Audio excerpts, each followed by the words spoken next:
titulares. Consulta popular en manos de Noboa tras última calificación de la Corte.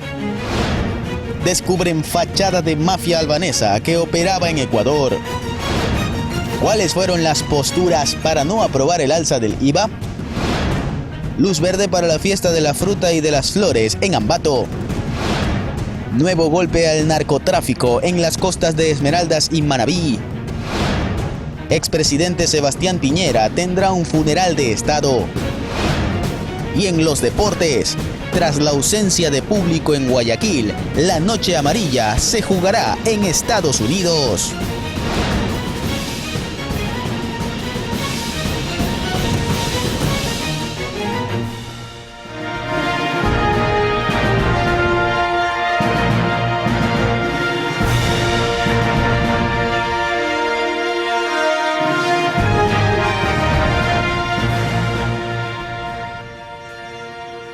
Apreciados televidentes, muy buenas noches. Esto es Noticias Soromar, emisión estelar.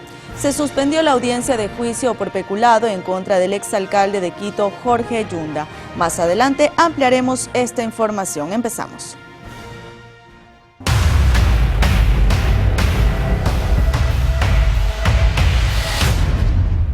Esta noche el presidente Daniel Noboa vetó parcialmente el proyecto para enfrentar el conflicto armado interno e insiste en su propuesta de incrementar el impuesto al valor agregado IVA del 12 al 13% de forma permanente. Recordemos que en la Asamblea Nacional se negó un aumento a este tributo al 15%. A propósito de eso, tenemos un informe de cómo estuvo la votación en el Pleno del Legislativo.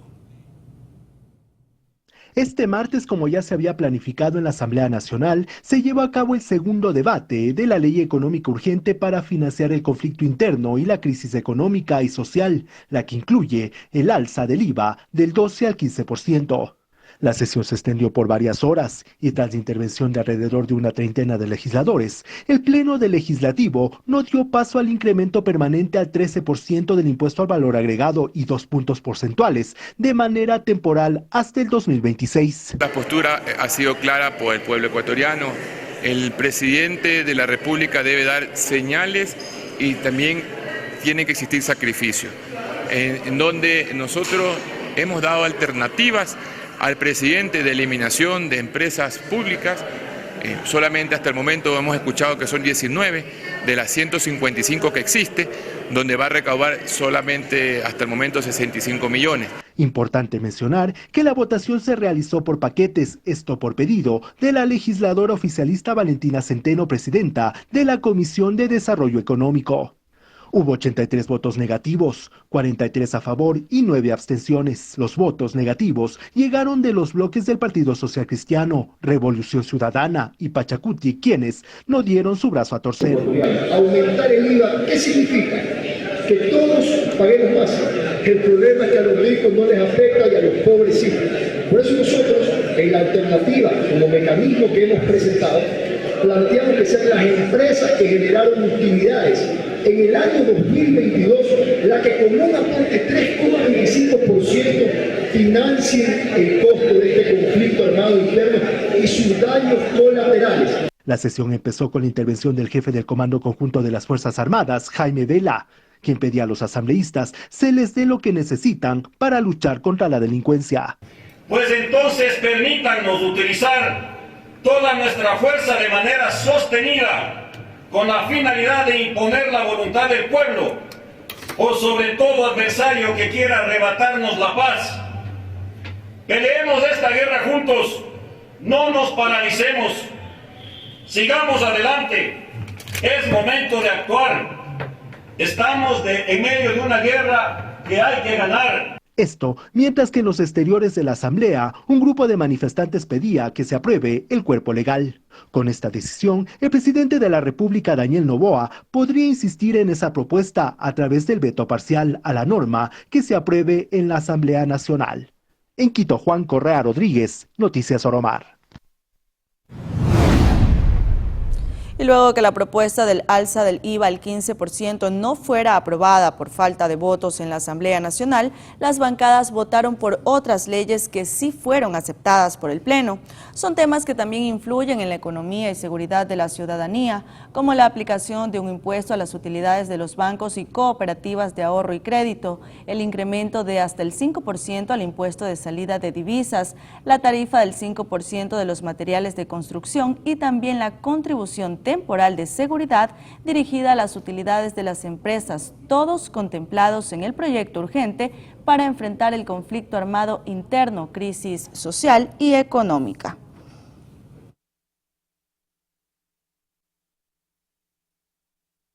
Por otro lado, la Corte Constitucional emitió hoy la última calificación de la propuesta de referendo planteada por el presidente de la República, donde fueron aprobadas 4 preguntas que se sumarán a las otras 6 de la consulta popular que ya superaron los filtros.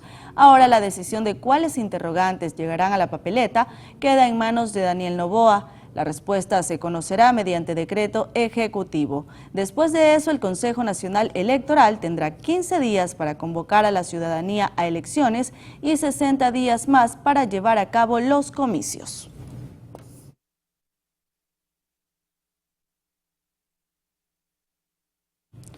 Este martes se instaló la audiencia de juicio por el caso Pruebas PCR. La Fiscalía señaló a Jorge Yunda, exalcalde de Quito, como autor mediato de peculado. La Fiscalía General del Estado señaló al exalcalde de Quito, Jorge Yunda Machado, como autor mediato del delito de peculado. La acusación se realizó este martes tras la instalación de la audiencia de juicio por el caso Pruebas PCR, en la que se incluye a 13 procesados más.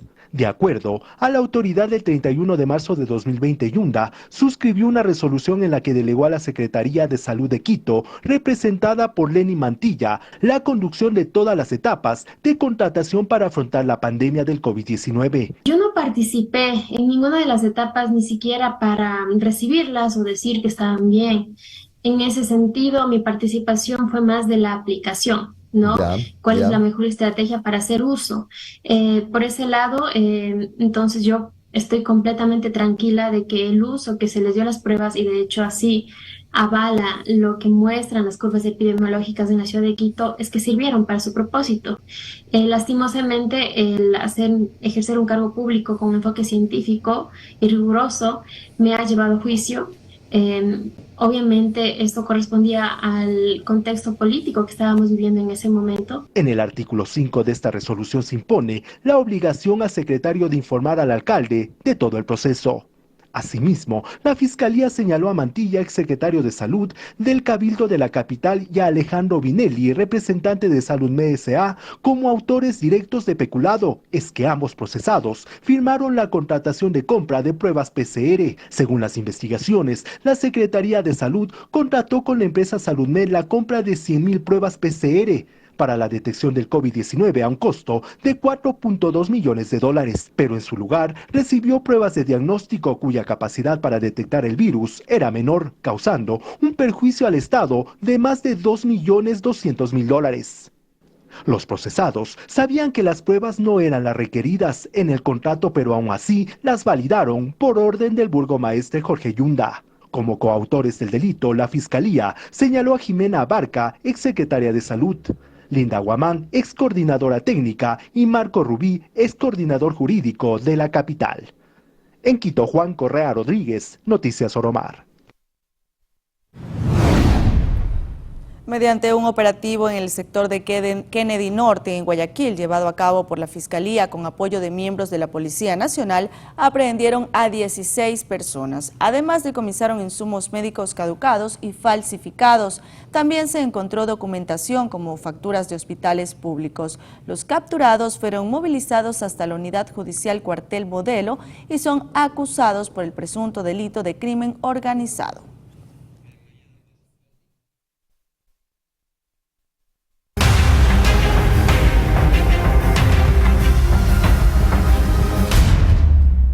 Una treintena de personas fueron capturadas en Ecuador y España. Según la policía, son parte de una organización criminal que movilizaba cocaína y lavaba dinero. Esta estructura tenía un líder albanés Asimismo tenía 2 coordinadores directivos que tenían los vínculos societarios. Estos ciudadanos tenían ciudadanía albanesa y argentina. Además tenían coordinadores logísticos que se encargaban del transporte, el acopio, la seguridad, y también tenían colaboradores que fungían como testaferros, hacían los pagos de la cancelación de la droga que era transportada hacia Europa, y también colaboraban en la seguridad. Se trata de una operación ejecutada este 6 de febrero y que estuvo dirigida contra el narcotráfico y el lavado de activos. Fueron más de 50 allanamientos que dejaron una treintena de capturados, 12 en España y 18 en Ecuador. Hemos tenido detenciones de ciudadanos de nacionalidad ecuatoriana, colombiana, argentina, española, albanesa y china. Ellos traían la droga desde el Valle del Cauca y por vía terrestre llegaban hasta la ciudad de Tulcán, hasta la provincia del Carchi, y luego avanzaban por las rutas en camiones en las cuales ocultaban la sustancia estupefaciente hasta los centros de acopio que los tenían en Cotopaxi, Los Ríos y Guayas. Pero, ¿bajo qué fachada operaba en Ecuador y España esta estructura? Estas personas ingresaban al país con un perfil de empresarios exitosos, y a través de empresas constituidas y en otras ocasiones a través de empresas creadas, ellos utilizaban las personas naturales y jurídicas para realizar compras de bienes inmuebles, de vehículos, para poder hacer un lavado de activos. Nosotros hemos determinado hasta el momento que no han podido justificar aproximadamente 32 millones de dólares. Tenían aquí en Ecuador 6 empresas, y en España tenían 4 empresas con una gran actividad comercial, lo cual facilitaba el lavado de dinero. El pago de estas mercancías tenían la modalidad de enviar unos billetes acá al Ecuador. Ese billete tenía una serie, y esta serie tenía un código en el cual acá un ciudadano de origen chino, él era el que con ese código pagaba las ciertas cantidades de dinero acá en el Ecuador, y luego tomaban una fotografía del billete y era enviada a Europa para saber que ya ha sido cancelada esa droga, y estos ciudadanos cobraban una comisión. La investigación duró 30 meses y durante ese tiempo han decomisado 2.3 toneladas de cocaína. También tenemos como evidencias armas, 9 en el Ecuador, 1 en España, celulares, 12 en el Ecuador, 15 en España, vehículos, entre ellos algunos de alta gama, 16 en el Ecuador, 6 en España, y también tenemos dinero en efectivo, $500,000 euros en España, y en Ecuador todavía seguimos contando el dinero que se ha incautado hasta el momento. Consideramos que esta investigación es un hito en la colaboración entre diferentes países en la lucha contra el crimen organizado, y debe ser un ejemplo de cómo se debe luchar contra esta lacra que es el crimen organizado y de tan difícil fórmula para atacarlo. A esta investigación contra el narcotráfico y lavado de activos, las autoridades no descartan vincular a más personas. Belén Mendoza, Noticias Romar. En Esmeraldas y Manabí cayeron nuevos cargamentos de cocaína. Ambas operaciones dejaron detenidos. Tercer cargamento de cocaína que cae en lo que va de este 2024 en las costas de Manta, en Manabí. Este 6 de febrero llegó al puerto de la ciudad un decomiso de clorhidrato de cocaína. En este evento se logró la aprehensión de 2 ciudadanos.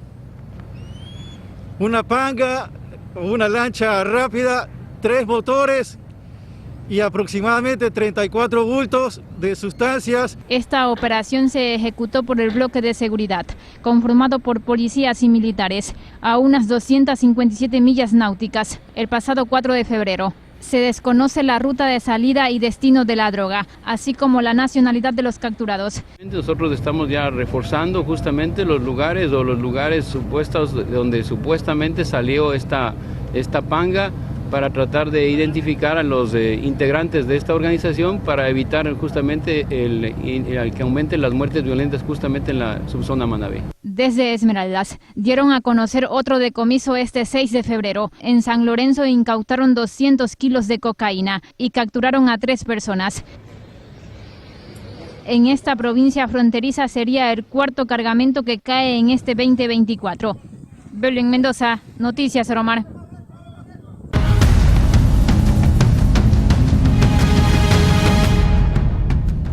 El caso Metástasis sacó a la luz pública diálogos y chats entre Leandro Norero y Javier Jordán, quienes hablaban de los contratos que tenían con municipios y prefecturas. En los chats con el narcotraficante Leandro Norero, el usuario que la Fiscalía atribuye a Javier Jordán, empresario, que ya era investigado por corrupción hospitalaria desde la pandemia y que ahora ha sido vinculado en el caso Metástasis, se queja del atraso en los pagos de contratos con municipios y prefecturas de los que era beneficiario. No especifica cuáles son ni cuántos. Aunque la sustentación de la teoría del caso, la fiscal general Diana Salazar precisó que Jordán, por medio de un entramado de empresas, aún tiene negocios con los gobiernos locales de Manabí y Guayas. El siguiente diálogo, recogido en el caso Metástasis, data del 30 de junio de 2022. ¿Y qué más, ñaño? ¿Qué cuentas? Ñaño, va todo por tu lado. Por mi lado la plena apretado. Julio no me pagan en ningún lado. Y tengo que seguir. Gobierno no manda plata a los gags. Ya tengo las retenciones, pero no me llega el dinero. Y tengo un tuco de contratos.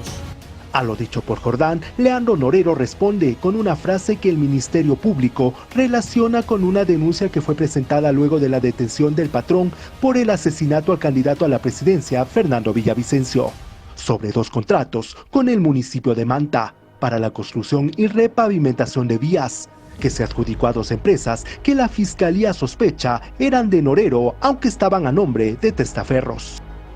Mi empresa este año ha sacado como 8 palos en efectivo, de como 40 que he contratado ahí. Belleza, usted sí sabe.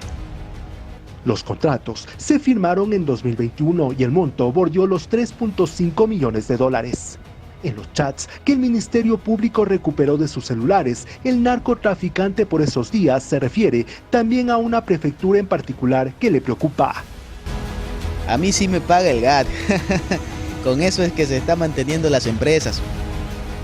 Los chats tienen fecha de julio de 2022, el mismo mes en que la Fiscalía procesó al entonces prefecto de Cotopaxi, Jorge Guamán. En Quito, Juan Correa Rodríguez, Noticias Oromar.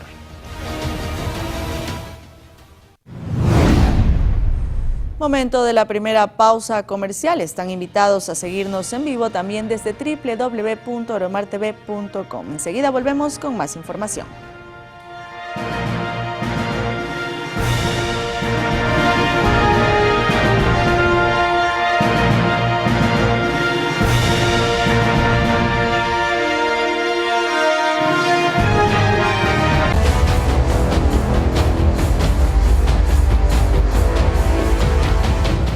Regresamos para contarles que por tercera vez fue diferida la audiencia preparatoria de juicio en contra de los procesados por el crimen de Fernando Villavicencio. La audiencia evaluatoria y preparatoria de juicio por el asesinato de Fernando Villavicencio fue diferida por tercera ocasión. Según informó la Fiscalía, la diligencia se aplazó porque 2 de los 6 procesados sustituyeron a sus abogados la tarde del lunes 5 de febrero. En esa audiencia, cuya nueva fecha es el 27 de febrero de 2024 a las 9:30, la Fiscalía expondrá las pruebas recogidas en los 60 días de instrucción fiscal y presentará la acusación formal en contra de los procesados para que posteriormente se resuelva si son llamados a juicio o si se dicta sobreseimiento. Verónica Zarauz, viuda de Villavicencio, expresó su malestar no solo por el diferimiento. Todo el mundo pendiente del caso para que el asesinato de mi esposo Fernando Villavicencio no quede en la impunidad, como está tratando de dilatar este proceso todo el tiempo los abogados de los procesados. Más que las argucias de los abogados de los procesados, me preocupa el sistema de justicia. ¿Cómo es posible que la jueza encargada de llevar el proceso esté haciendo la diligencia desde su casa y lo mismo con la Fiscalía? Qué falta de respeto con la memoria de Fernando Villavicencio, que la fiscal esté en su despacho muy cómoda y nosotros las víctimas tengamos que estar aquí. Le exijo a la fiscal general Diana Salazar que exija a su fiscal Ana Hidalgo que se presente en las audiencias por un principio de respeto a las personas que estamos aquí y al país. Frente a esto, la Fiscalía General del Estado emitió un comunicado donde señala que la jueza que conoce el proceso concedió el enlace a los sujetos procesales para comparecer a la audiencia de forma mixta, es decir, virtual y presencial, en vista que el pasado 9 de enero el Consejo de la Judicatura dispuso que se prioricen las audiencias telemáticas debido a la crisis de inseguridad que atraviesa el Ecuador. Las dos fechas anteriores de la audiencia preparatoria de juicio por el crimen del ex candidato presidencial y ex asambleísta fueron noviembre y diciembre de 2023. En tanto, continúa la investigación reservada para dar con los autores intelectuales. Tania Loor, Noticias Oromar. Este martes 6 de febrero en el Palacio de Carondelet, el presidente de la República, Daniel Noboa, junto a la canciller Gabriela Sommerfeld, recibieron al embajador italiano Giovanni Davoli para la presentación de cartas credenciales, lo que acreditará a Davoli como titular de la embajada en nuestro país.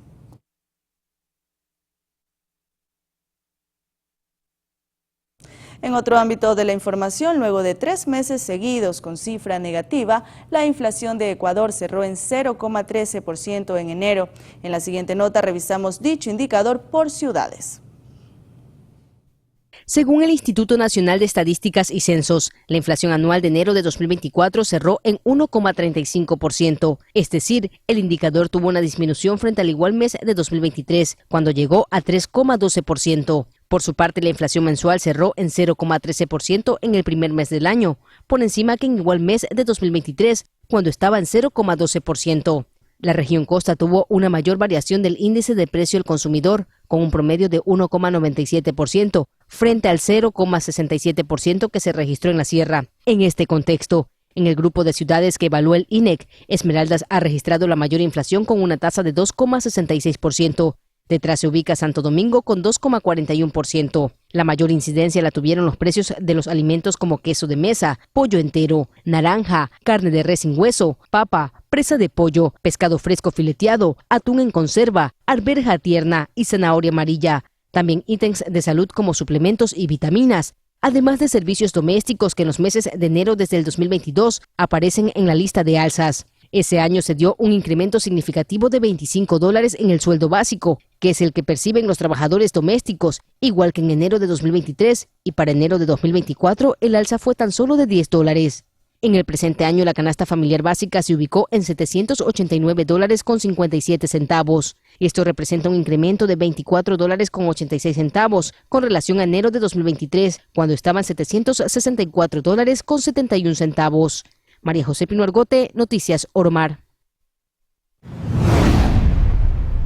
Ecuador se pronunció ante el pedido de suspensión a exportadoras de banano con destino a Rusia. Agrocalidad confirmó que la mosca jorobada no es una plaga agrícola de la fruta y no afecta a los cultivos.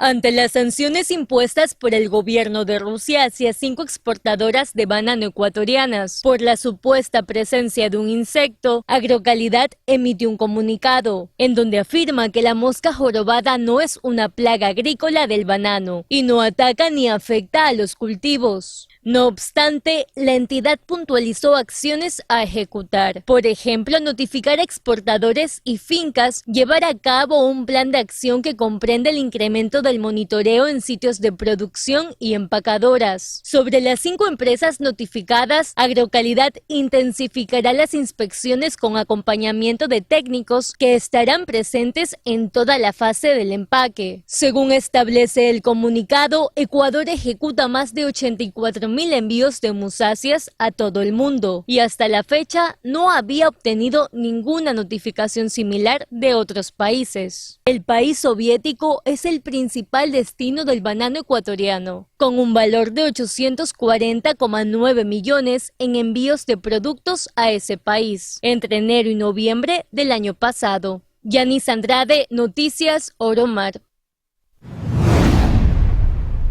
Ahora les contamos que las unidades de taxis en Quito tendrán nuevos sellos de identificación. El municipio realizó la primera entrega de estos distintivos a más de 500 unidades que operan en la ciudad con el fin de identificar los taxis legales. Según el alcalde Pavel Muñoz, la entrega será en 2 grandes grupos. El primero es el que pasó por la regularización y no tenían sticker, mientras que el segundo corresponde a quienes empiezan el proceso de regularización. Las autoridades señalaron que hasta abril de este año se entregarán cerca de 20.000 adhesivos. Desde el 1 de febrero, las tarifas aeroportuarias para salir desde el aeropuerto de Guayaquil José Joaquín de Olmedo aumentaron su costo en 2,98%. Esta medida se mantendrá hasta el 31 de enero de 2025. Desde el 1 de febrero, las tarifas aeroportuarias para salir desde el aeropuerto de Guayaquil José Joaquín de Olmedo, tanto nacionales como internacionales, aumentarán su costo. Esta medida se mantendrá hasta el 31 de enero de 2025. Las tarifas aeroportuarias se aprobaron mediante segundo debate por el muy ilustre Consejo Municipal de Guayaquil, mediante ordenanza. Las mismas que rigen a partir del 1 de febrero del presente año. Para el ajuste se toma en cuenta los IPC, que es el índice de precio del consumidor, y la inflación. En este contexto, todas las tasas aeroportuarias sufrieron un incremento del 2,98%. Romero explicó en qué consisten las tasas tanto para los pasajeros y para las aerolíneas que usan las instalaciones y realizan los vuelos en el aeropuerto de Guayaquil. La tasa aeroportuaria internacional, que en 2023 era de $38.07, con este nuevo incremento queda fijada en $39.20. En lo que respecta a aeronaves y las tarifas para los pasajeros, son divididas, ¿no? Sin embargo, se menciona que el alza o el incremento del 2,98% se lo hace de igual medida para ambas, ¿cierto? Cuando hablamos de las tarifas a las aeronaves, estamos hablando de tarifas relacionadas al aterrizaje, a la iluminación, al estacionamiento, al puente de embarque, entre otros. La tasa aeroportuaria nacional también tendrá su variación en la siguiente forma. En 2023 estaba fijada en $17.27 y en este año será $17.78. Esto representa un aumento de 0,51 centavos. Reza así en el contrato de concesión que se firmó y en el cual establece que el incremento debe realizarse de manera anual. No es una decisión del Cabildo directamente, es un tema que se acordó mediante un contrato de concesión al momento de que se entregó o se firmó la concesión del actual aeropuerto internacional José Joaquín de Olmedo. Además, el gerente de operaciones de Autoridad Aeroportuaria de Guayaquil dijo que este ajuste se da basándose en lo que se establece en el contrato de concesión firmado el 27 de febrero de 2004, que determina que las tarifas reguladas por los servicios aeronáuticos deben incrementarse anualmente como medida compensatoria de inflación acumulada. Se incluye dentro del boleto aéreo. ¿Sí? Antes había una praxis de cobrarlo mediante una ventanilla. Eso hace muchos años se suplió y la tasa la tarifa está ya regulada e incrementada en el boleto aéreo en este caso. Finalmente, la empresa pública metropolitana de servicios aeroportuarios, junto con la concesionaria Quiport, están haciendo el cálculo para fijar el valor en Quito. Actualmente el recargo que paga el pasajero por vuelos nacionales es de $13.66 y para salidas internacionales de $61.42.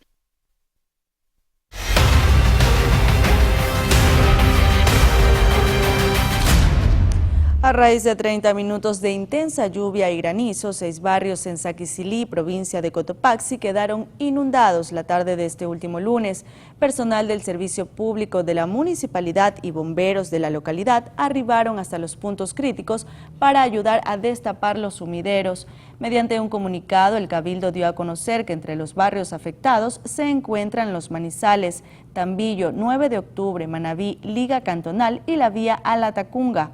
Bomberos recomiendan a la ciudadanía no arrojar desechos en la calle a fin de evitar que se taponen las alcantarillas. En el Fortín, al norte de Guayaquil, debido al invierno y a trabajos que se realizaron en un canal de drenaje, el terreno de una casa se vio socavado y la estructura de la vivienda colapsó. La familia espera la ayuda de alguna persona o institución solidaria. Es una pequeña casita levantada a un lado de un canal natural de aguas lluvias. Quienes habitan en el bloque 2 del Fortín dicen que hace pocos días maquinaria del municipio escarbó la tierra. Luego la lluvia habría provocado que ésta se deslice y como consecuencia la casa se derrumbó. Que la verdad no tengo dónde estar, tengo mis 2 niños. ¿Cuántas personas viven en total en la casa? 5 personas. con mi hermano y mi familia, mis 2 niños, mi esposo y yo. Y quisiera que nos apoyaran con alguna colaboración, como puedan, para poder, porque no puedo estar, no tengo dónde estar, estoy en una casa de arrimada y quisiera que me ayuden con eso para poder estar con mi familia, mi hermano. Jenny Nazareno ha perdido todo. Lo poco que rescató lo tiene en fundas y paquetes que carga de un lado a otro. Hay otras casas de vecinos que están en eminente peligro. Ella ahorita está durmiendo, ella está viviendo arrimada en una casa. ¿Pidiendo de favor? Sí. ¿A quién? ¿A vecinos? A vecinos. A vecinos porque ella está arrimada. Entonces ella quiere que pidiéndoles a las autoridades, un medio de comunicaciones, alguien que la apoye, la ayude para solucionar esto, porque ella necesita su casita donde vivir. Quien desea ayudar a Jenny Nazareno la puede contactar al teléfono 098-0000-846. Cristian Arias, Noticias, Oromara.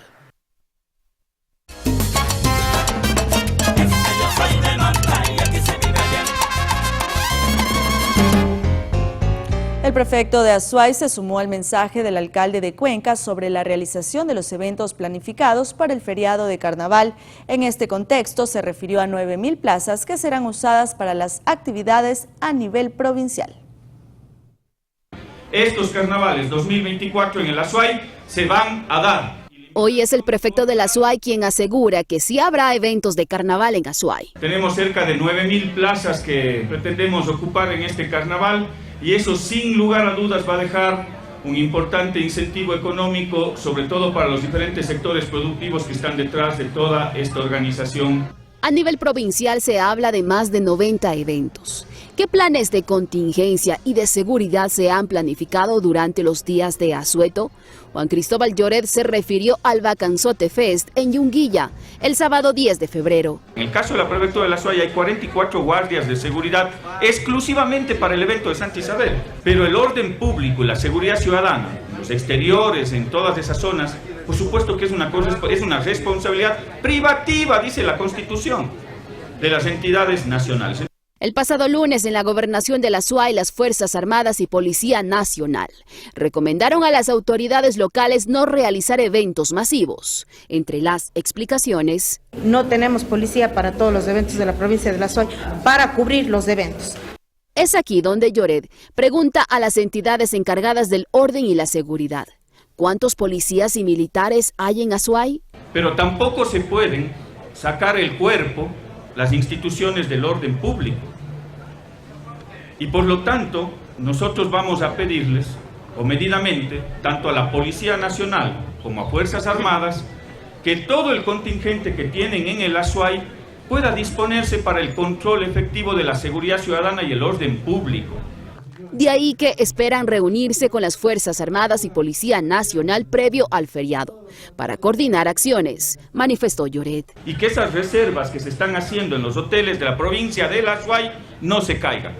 Por el contrario, que se fortalezcan y ojalá terminemos este feriado con buenas noticias para todos los azuayos y todos los cuencanos, porque esta provincia tiene que convertirse en el ejemplo a nivel nacional de la articulación entre las autoridades y los diferentes sectores productivos. Por su parte, el municipio de Ambato anunció que la tradicional fiesta de las flores y las frutas sí se llevará a cabo luego de varias modificaciones y protocolos. El Comité Permanente de la Fiesta de las Flores y las Frutas decidió reprogramar las fechas de las tradicionales festividades de la ciudad este 2024. Esto debido al estado de excepción que rige en Ecuador por decisión del presidente Daniel Noboa. La agenda de festejos se desarrollará del 9 de febrero al 11 de marzo. Según el municipio de la ciudad, la alcaldesa Diana Caiza adelantó que se solicitará al Ejecutivo el soporte necesario de la Policía Nacional y Fuerzas Armadas para la realización de los eventos patrimoniales, turísticos, culturales y religiosos que se ejecutarán durante las festividades. Decirles que unidos somos más fuertes, decirles que la decisión que el día de hoy se ha adoptado ha sido precisamente pensado en todos los ciudadanos ambateños y ambateñas, quienes requieren una esperanza, quienes desean y anhelan también retomar las actividades normales. Creo que con esto estamos dando una muestra de lo que las autoridades y dentro del comité quiere para Ambato, la reactivación económica y por supuesto también indicarles que no debemos de sumirnos al miedo, sino más bien romper esas brechas y seguir adelante. Según el nuevo cronograma de fiestas, los primeros eventos se realizarán el 9 de febrero con la presentación oficial de las fiestas. Al día siguiente habrá un festival de bandas de pueblo y arpas, así como el Ambato Fest y la presentación de la rondalla ambateña. Por su parte, los eventos centrales de la fiesta como el pregón, la elección de la reina, el festival del folclor y el desfile se desarrollarán la primera semana de marzo.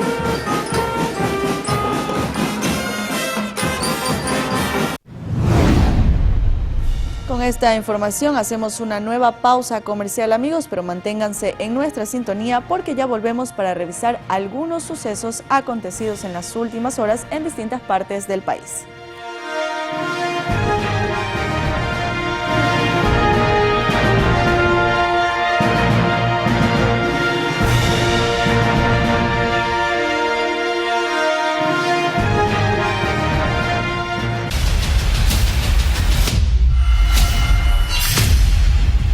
21 horas con 42 minutos. En una celda convertida en un mini departamento con lujos y comodidades se alojaba alias Palanqueta, señalado como líder de los Lobos, quien días atrás fue trasladado desde la cárcel de Turi a la penitenciaría del Litoral. La tarde de este martes se difundió un video que trata de un nuevo hallazgo en la cárcel de Turi. En este caso se encontró una celda VIP que al parecer pertenecía a alias Palanqueta, líder de una banda criminal que fue trasladado a la cárcel del Litoral el pasado viernes. En las paredes del mini departamento se encontró artes en alusión a la banda delictiva Los Lobos. Además de esto, y como se observa en imágenes, se halló un juego de muebles, un LED de 65 pulgadas, electrodomésticos, decoraciones y hasta un árbol de Navidad. En la habitación existía un baño tipo loft y en otro espacio una bodega con ropa, colchones, botellas de cerveza, entre otros objetos prohibidos. Nuestro medio de comunicación intentó conversar con el principal de la tercera división Tarqui, pero internamente se indicó que la habitación fue intervenida el pasado 14 de enero, cuando las Fuerzas Armadas tomaron el control del penal. Pero a pesar de esta explicación, todavía no se ha informado de los responsables que permitieron el ingreso de estos y otros artículos en el CPL Turi. Familiares de detenidos en el Centro de Rehabilitación Social Bellavista solicitaron información sobre la situación interna tras una muerte reportada el 4 de febrero. Además, denuncian inconvenientes con elementos del orden en las inmediaciones del penal. La mañana del 6 de febrero, familiares de los detenidos en el Centro de Rehabilitación Social Bellavista se reunieron en los exteriores de la gobernación para solicitar información oficial de las autoridades, ya que aseguran desconocer el estado de los reclusos, más cuando afirman que llevan varios días sin tener información. El director no nos ha dado la cara. Como familiar, nosotros nos sentimos muy indignados, porque ellos no nos han dado la cara a nosotros. Tienen que darnos la cara el director, por lo menos bajar y decir, mire, esto pasa, esto sucede, no. Ni los policías, nadie nos da información. Lo que son es unos groseros. Uno se acerca hasta arriba, nos cogen, nos reempujan, nos tratan mal. No miden las consecuencias si la mujer está embarazada, no está embarazada. Los familiares señalan que, si bien consideran que lo que se realiza dentro del penal es lo correcto, están preocupados por el presunto maltrato que reciben los reos. Afirmaron que dentro del centro penitenciario se han mantenido en paz desde hace varios meses y que los detenidos han colaborado en todos los operativos realizados. Está bien que le hayan quitado todo lo prohibido, pero no su ropa, sus sábanas, sus pastillas, que algunos están enfermos adentro. Las personas que están ahí no todas tienen el mismo delito. Hay personas que tienen pequeñas causas por alimentos, por tránsito. Y no creo que castiguen a todo el mundo, aunque nadie se merece ese castigo que le están dando. Se informó oficialmente el fallecimiento de una persona el domingo 4 de febrero, con versiones que indican que se debió a problemas de salud. Sin embargo, durante nuestra cobertura, la defensora de los derechos humanos nos informó que, inicialmente, la muerte sería por un paro cardíaco, pero ahora comenta que el motivo es otro. Esto sí es real. Este es el informe médico del PPL que murió, que dice por tema eléctrico. por una descarga eléctrica, no es un paro cardíaco. Las autoridades informaron que ante la situación interna de la cárcel no pueden pronunciarse, ya que las investigaciones por parte de Fiscalía se están realizando y con las evidencias en mano se pronunciarán.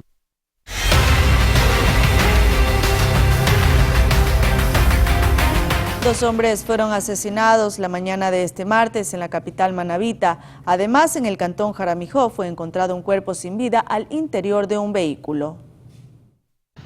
Eran aproximadamente las 7:50 cuando se registraba el primer crimen en Portoviejo. Javier Cedeño García perdió la vida al interior de un parqueadero.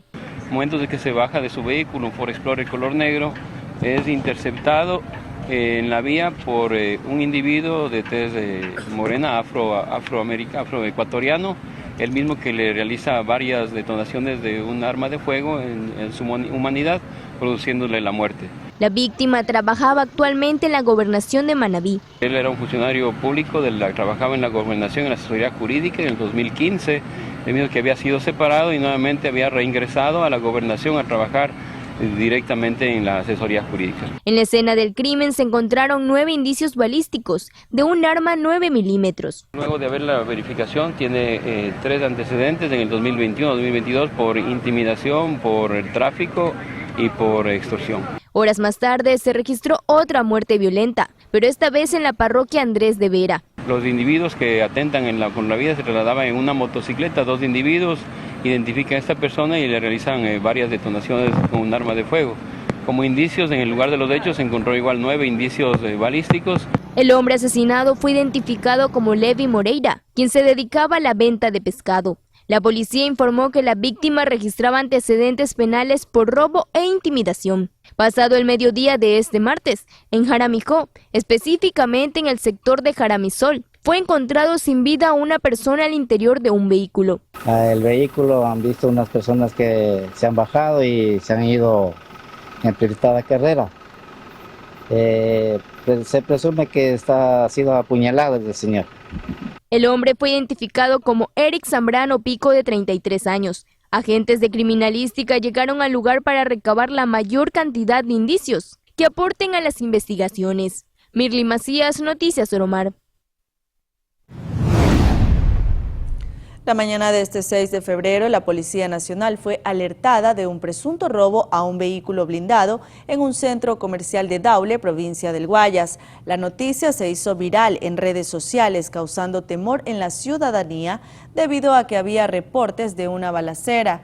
Los uniformados llegaron al sitio para realizar las investigaciones respectivas. Afortunadamente, este hecho no dejó personas heridas ni fallecidas. Aproximadamente 10:20, el blindado a retirar un traslado de valores. Por sorpresa, bajan los guardias, el vehículo debía mantenerse en el mismo lugar, se retira del lugar el vehículo blindado, acto seguido llega un vehículo marca Honda de color blanco tipo Jeep con techo negro. No se baja ningún ocupante de este automotor. Una vez que los guardias ya estaban sacando los valores que tenían que transportar en este vehículo blindado, logran visualizar en una actitud inusual este vehículo en mención de color blanco. Hacen uso de su arma de fuego los señores guardias y es por ello que existe la desinformación y la zozobra. Que una vez que los guardias hacen uso de un arma de fuego, estos individuos simplemente ponen en marcha su vehículo y se retiran del lugar. No bajan del vehículo de los ocupantes del vehículo blanco. Policías del circuito Casuarina ejecutaron controles en los buses que circulan por las principales vías del distrito Nueva Prosperina. Esto ante la denuncia de usuarios que se quejan constantemente de los asaltos y robos que se cometen en las unidades de transporte que hacen su recorrido en la zona. Un contingente de policías paró los buses para revisar las pertenencias de los ocupantes. Los sitios y horarios para los controles son elegidos de manera aleatoria y se mantendrán con la finalidad de seguir disminuyendo el número de delitos. Para verificar lo que son las líneas de buses, en donde tenemos las denuncias de que en horas de la mañana antisociales se buscan despojar de sus pertenencias a las personas. Especialmente este es un punto crítico, por decirlo así, ya que, como ustedes pueden ver, es de masiva afluencia y es donde aprovechan estos antisociales para cometer... Momento en el que sale la gente a trabajar. Efectivamente, entonces, bueno, ha sido un trabajo no solo de esta ocasión, sino se ha venido realizando meses más antes, en donde nos ha permitido tener un decremento de cerca del 42%, que representan 103 delitos menos. Falleció una de las personas que resultó herida en medio de una acción militar el pasado viernes en la avenida Domingo Comín, al sur de Guayaquil. Familiares rechazan que se los señale como terroristas en un comunicado de las Fuerzas Armadas y aseguran que iniciarán acciones legales contra el Estado ecuatoriano. Fue fatídica la mañana del 2 de febrero para la familia de Carlos Javier Vega. El joven de 19 años salió con su tío a vender un perrito en el barrio Cuba. Al llegar se encontraron con un procedimiento militar en marcha y, según lo que relata Eduardo Velasco, quien sobrevivió al incidente, no lo dejaron pasar y al tratar de irse chocó accidentalmente a un patrullero. Fue entonces cuando escuchó detonaciones. Al escuchar detonaciones, me doy cuenta que mi primo me estira el brazo así, una forma rústica, el brazo izquierdo, golpeándome el hombro. Llego la Domingo Comín, me bajo, pido ayuda, llegan los militares que me disparan. Le digo, no me hagan nada, que me dispararon por gusto, no me terminen de matar, mataron a mi primo. ¡Al piso, al piso! Me tiran al piso y yo lo veo a usted que no lo dejan pasar porque usted estaba como cerca de la parada de la Metrovía. Yo lo veo a usted, yo digo, gracias Dios mío, gracias, porque vienen los canales. No va a haber ningún tipo de errores. Si ya hubo errores de parte de ellos al disparar, no va a haber más errores. Horas después, Fuerzas Armadas emitió un comunicado en el que se los tildó a ambos de terroristas. Esto a pesar de que el jefe policial del Distrito Sur aseguró que eran personas que no registraban antecedentes, ni portaban armas, ni se encontró ninguna sustancia en el carro, y este tampoco estaba reportado como robado. El vehículo, yo le dije, desbarátenlo todo, revienten mi teléfono, exploten mi WhatsApp, que no tengo nada, yo soy taxista, miren todos los grupos de WhatsApp.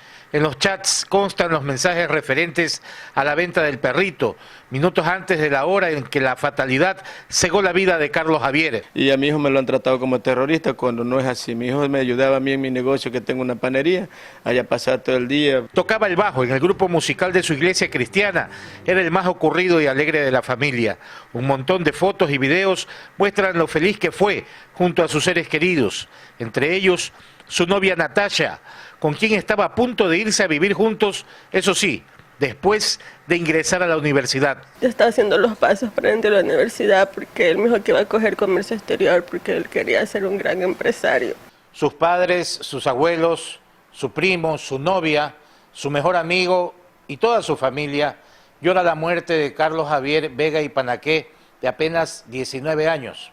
Pero en medio del dolor tomarán acciones legales contra quienes cegaron su vida. En Guayaquil, Cristian Arias, Noticias Oromar. Y de esta manera, Tania, amigos televidentes, ponemos punto final a este servicio informativo. Ligner y amigos, siempre es un gusto compartir las noticias con ustedes. Buenas noches.